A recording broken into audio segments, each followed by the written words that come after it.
최근에 교권 침해 이슈가 쏟아지는 와중에 교육부의 한 사무관이 자신의 아이가 왕의 DNA를 가졌다라는 내용이 포함된 편지를 담임 선생님에게 보낸 사실이 알려지면서 상당한 비판이 있는 상황이죠.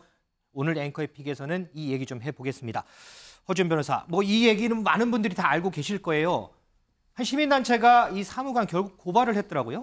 네, 현직 교육부 사무관이 자신의 아이를 지도하는 담임교사를 아동학대로 신고하고 그 담임 선생님이 교체가 돼서 새롭게 이 배정된 담임 선생님한테 왕의 DNA를 가진 아이기 때문에 왕자한테 말하듯 해달라. 하지마, 안 돼, 이런 말 절대 하지 말라.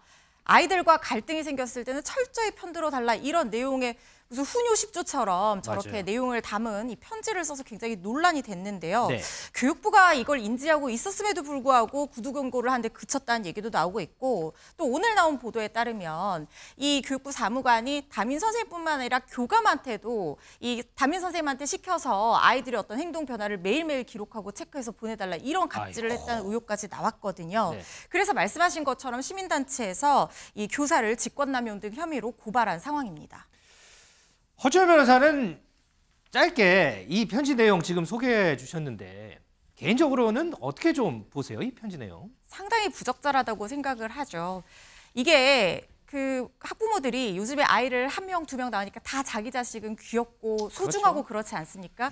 그런데 왜 선생님이 누군가의 귀한 자식이라는 생각을 왜 못하는지 모르겠어요. 그리고 아이들과 학급 동료들 간의 갈등이 생겼을 때 철저히 편들어주면 다른 집 귀한 자식은 또 어떻게 합니까? 그런데 심지어 교육부 사무관이라는 사람이 학교 현장을 잘 알진데 지금 공직자 통합 메일을 보내서 이런 내용을 전송을 했단 말이죠. 네. 뭔가 지위를 부당하게 이용했다는 느낌도 지울 수가 그렇죠. 없습니다. 학교 입장에서는 교육청 사무관이 보냈다고 하면 크게 좀 압박을 받을 수 있는 상황이잖아요. 그렇죠. 담임교사를 교체할 정도의 능력을 가진 사람인데 이걸 보여주는 거잖아요. 상당히 부적절한 그런 태도라고 봅니다. 자, 이 편지 관련해서요, 초등교사 노조도 국회에서 기자회견을 열었습니다. 그 얘기 좀 듣고 오겠습니다. 교육부 직원이자 학부모였던 A씨는 담임교사에게 공직자들이 사용하는 공직자 통합 메일을 통해 갑질 편지를 보냈습니다. 이 공직자 통합 메일에는 교육부 로고와 그리고 담당 부서가 찍혀 있었습니다. 교육부 직원이 그런 편지를 보냈다는 것, 그리고 공적인 메일로 보냈다는 것 자체도 충격이고 그 내용들은 더 충격적이었습니다. 교육부 직원이자 학부모였던 A씨는 나의 자녀가 왕의 DNA를 가진 왕자이기에 듣기 좋게 돌려 말하라, 이런 내용이 적혀 있었습니다. 믿기지 않았습니다. 공직자 통합 메일로 받아보았을 교사 입장에서는 엄청난 위압이 아닐 수 없습니다. 김준일 에디터. 근데 이제 문제되는 게 조금 전에 허준 변호사도 잠깐 언급을 했지만 교육부에서 이걸 알았대요. 그런데 이 사무관한테 이제 구두 경고에 그친 부분도 있고 또 보니까 그러니까 1월에 또 승진까지 또 한 경우가 그러니까 지난해 말에 지금 이 사무관 A씨가 보냈다라는 거 아니에요. 네. 그런데 지난해 10월에 다른 교사를 또 아동학대 혐의로 신고한 문건이 있는데 그거를 같이 첨부해가지고 나 이렇게 했어라고 하면서 또 이제 협박을 했다라는 겁니다. 문제는 이제 지난해 말에 교육부가 조사를 했는데 이거를 지금 무혐의 처분이 아니라 구두 경고를 했는데 그 이유가 교사가 아직 무혐의 처분이 안 나왔으니 이 교사가 어떻게 나오는지를 지켜보고 하겠다라는 게 교육부의 설명입니다. 그런데 지금 이게 상식적인가? 그냥 봐도 이런 내용만 봐도 되게 이상하다라는 거 알 수가 있잖아요. 지금 올해 일단 승진을 했고 6급에서 5급으로 사무관을 승진을 하고 지금 대전의 학교에 지금 행정실장으로 자리를 옮겼다고 지금 알려져 있는데 어떻게 이렇게 허술할 수가 있는가? 특히 교육을 책임져야 되는 교육부가 이런 것들에 대해서 엄정하지 못한 것에 대해서는 비판의 소지가 있어 보입니다. 이지숙 기자, 이 문제가 지금 지난주부터 쭉 오늘까지도 계속 논란이 돼요. 그러면서 결국에 이 사무관이 사과를 했죠. 네, 어제 기자단에 입장문을 냈습니다. 여기 설명에 따르면요, 담임 선생님에게 보낸 자료 본인이 임의로 쓴 게 아니다. 이 치료기관의 치료 자료를 발췌한 것뿐이다, 이렇게 설명을 했습니다. 교장 선생님과 상담을 하다가 치료 관련 정보가 있었으면 좋겠다고 해서 전달했을 뿐이다, 이렇게 설명을 했는데요. 경계성 지능을 가진 자식에 대한 안타까움으로 지혜롭게 대처하지 못했다, 이렇게 적었습니다. 네. 그러면서 본인의 직장과 6급 공무원이라는 사실은 단 한 번도 말씀드린 적이 없다 이렇게 해명했는데요. 억울하다라는 겁니다. 자신의 직위를 통해서 뭐 교사를 협박할 의도 전혀 없었다라고 해명을 했는데 그럼에도 본인의 직업이 선생님에게 협박으로 느껴졌을 것이라 생각하지 못했다. 이 점에 대해서는 사과드리고 싶다 이렇게 적었습니다. 자, 일단 본인도 지금 직위 해제가 되고 교육부에서 이 부분 다시 들여다본다고 하니까 어떻게 좀 결론이 나올지 좀 지켜보겠습니다. 자, 이런 가운데요. 지난 2021년에요. 경기도 의정부의 한 초등학교에서 초임교사 2명이 잇따라 사망하는 사건이 뒤늦게 알려졌습니다. 그런데 그 후에 알려진 여러 사실 중에 하나가요. 상당히 좀 충격을 주고 있습니다. 자, 이 부분은 우리 허주연 변호사가 설명을 좀 해주세요.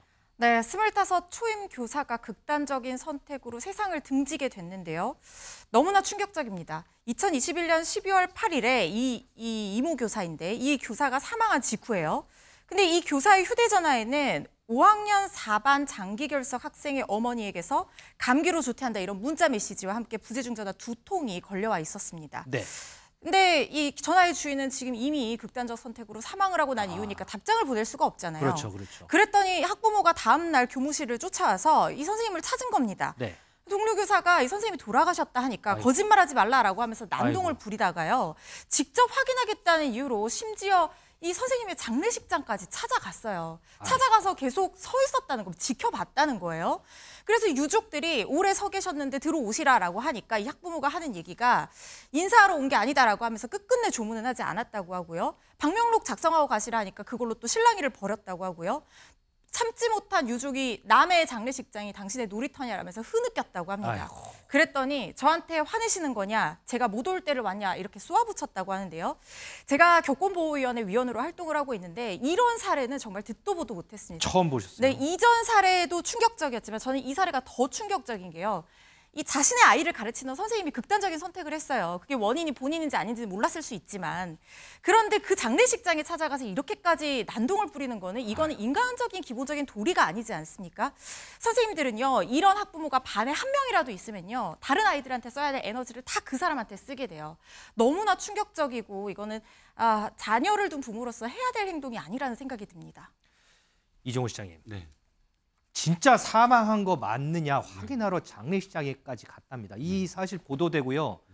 와, 나 이거 좀 잘못 들었으면 좋았겠다라고 싶어 하시는 분들 상당히 많으시더라고요. 이거. 그렇죠. 허전 변호사가 아까 말씀을 하셨지만 인간된 도리라는 거잖아요. 우리가 사망을 하고 누군가 하고 그 사망 장례식장에 갔다면 최소한의 어떤 도리를 하는 것이 우리의 어떤 인지상정입니다. 그런데 자신의 이런 어떤 그런 아이를 보호하고자 하는 마음 때문에 혹시나 이 선생이 이런 선택을 하지 않았을까라는 생각조차 없었다는 것 끔찍하고요. 저는 두 번째 끔찍한 게 뭔지 아세요? 이게 2년이나 지나서 지금에서 밝혀졌다는 겁니다. 2021년도에 행한 일이고요. 지금 이 선생만이 아니라 또 다른 선생이 또 극단적 선택을 했어요. 연달아서 이 학교에서 벌어진 일인데 맞아요. 우리는 2년 후에나 이 사실을 알고 분개하고 있다라는 것이 더 끔찍합니다.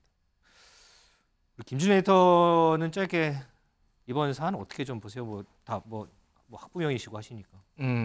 뭐 이런 분들이 우리나라의 다수라고 생각하지는 않습니다. 하지만 그러겠죠. 극소수라도 교권은 침해하고 누군가를 죽음으로 몰아가는 극단적의 감정 노동이 있다라고 한다면 이거는 법으로서 규율을 해야 되지 않냐, 강력한 처벌이 필요하지 않을까, 그리고 교권을 보호할 수 있도록 제도가 좀 마련해야 되지 않을까 그렇게 생각을 합니다. 자, 어떻게 참 이렇게까지 할 수 있는지 저 역시도요.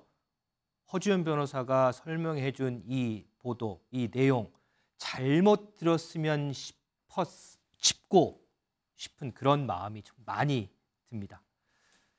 참 말도 좀 잘 안 나옵니다.